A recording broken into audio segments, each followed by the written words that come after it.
Everyone thought Ted Williams was just the brilliant hitter who loved baseball. But at 82, he broke his silence and revealed the 5 names he could never forgive. Who were these men? Why did they haunt him? And how can you make an unforgivable enemy at a game that's supposed to be fun? That's coming up next. Ted Williams at 82 was a frail man with a haunted look. He had lived through 2 wars, through fame and fortune, through breaking Babe Ruth's hallowed home run record. Yet what he carried most were scars from the battles he fought with men whose names were supposed to be friends. Today we uncover the 5 rivals who shaped his anger and his legacy. Number 5, Joe DiMaggio. 1 hit.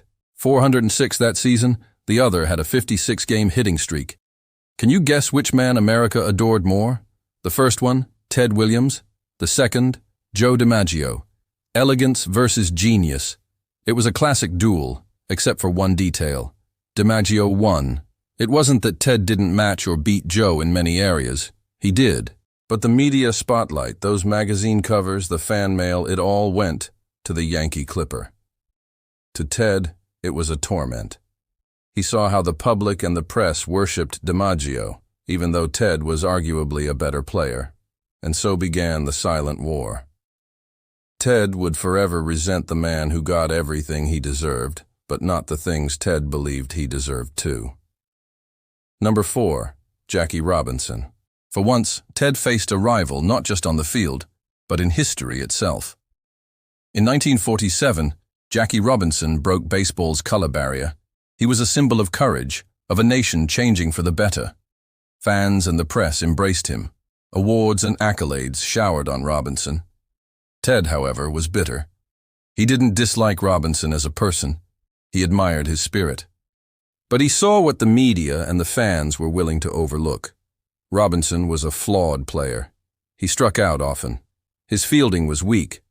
But the symbolism was powerful. And Ted resented that.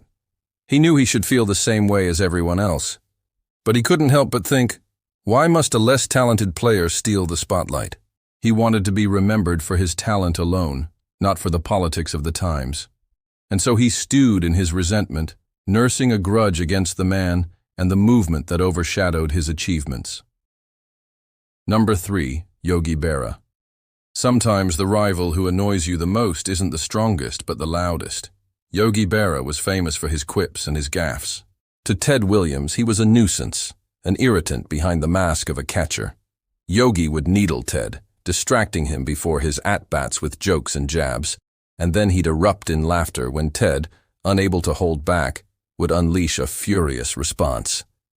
Their duels were legendary, silence and fury versus humor and disruption. And in the end, it was Yogi and his annoying grin who had the last laugh, further infuriating Ted. Number 2, Tom Yawkey. What if your own team held you back more than your enemies? That was Ted's biggest gripe with Tom Yawkey, owner of the Boston Red Sox. Ted joined the team in 1939 and immediately began to turn the franchise around. But despite his efforts, the Red Sox never won a pennant. In fact, they only won 2 in the next 87 years. Ted felt that Yawkey was partly to blame, that the owner lacked ambition, that he was satisfied with mediocrity while Ted craved championships. Yawkey, for his part, seemed distant, leaving the management of the team to others. Ted believed that if Yawkey had been more involved, the team would have been better run, and they may have won more games. Instead, Ted spent his prime years playing for a sub. 500 team, further fueling his anger and resentment. Number 1, Joe Cronin. It's one thing to battle opponents. But what if your greatest rival stood in your own dugout? Joe Cronin was a friend turned foe, a teammate turned manager. When Cronin was a player, he and Ted had a good relationship. But when Cronin became manager, things changed. Ted believed that Cronin wasted his career by not building a winning team and resented him for it. Their clashes were legendary, from arguments over playing time to full-blown fistfights in the clubhouse. Ted felt that Cronin was holding him back, and he wasn't wrong. Under Cronin's leadership, the team never finished above 500 and they never won a pennant. Ted later said that he wouldn't trade his battles with Cronin for anything, that they made him a better player. But the truth was, Ted carried his grudges like a heavy cloak, a reminder of his battles, both lost and won. At 82, Ted still carried their names like scars. These grudges fueled his fire, made him relentless, uncompromising. You could hate a man for trying to break him, but you couldn't deny the results. Without that hate, perhaps there'd be no 406 season, no talk of Ted being the greatest hitter who ever lived. Perhaps there'd be no legend at all. So here's our question for you. Were these grudges Ted's curse or the secret to his greatness?